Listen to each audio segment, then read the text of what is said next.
Therefore, beloved people, having these promises, let us cleanse ourselves from all filthiness of the flesh and spirit, perfecting holiness in the fear of God. Receive us. Now, why is he saying receive us? Because they were contemplating not receiving him the way the Apostle John was not received.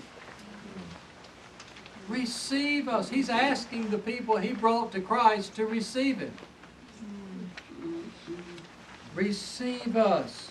We have wronged no one. We have corrupted no one. We have taken advantage of no one.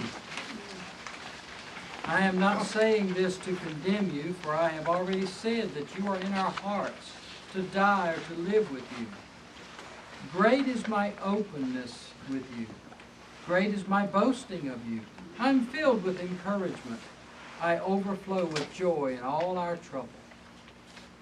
When we came into Macedonia, our flesh had no rest. On the contrary, we were pressed on every side, conflicts without, fears within. But God, who comforts the downcast, comforted us by the arrival of Titus, who was later going to forsake him. Comforted us by the arrival of Titus, and not only by his coming, but also by the comfort with which he was comforted concerning you, as he related to us your longing, your mourning, and your zeal for me, so that I rejoiced all the more. For even if I caused you sorrow with the letter. Now, Paul wrote the first letter and rebuked that one of them pretty bad and said, cast him out. A little leaven's going to leaven the whole lump. You got to get rid of that kind of sin. You got to judge and stop being so proud of how merciful you are. Even if I caused you sorrow with the letter, I do not regret it, though I did have second thoughts. For I see that the letter grieved you only for a time. I rejoice now, not that you were made sorrowful, but that you sorrowed to repentance. For you were made sorrowful in a godly manner, so that you were not harmed in any way by us. He did them good. For godly sorrow produces repentance unto an irrevocable salvation. But worldly sorrow produces death.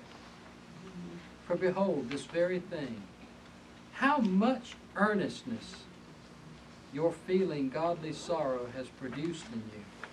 What a vindication of yourselves.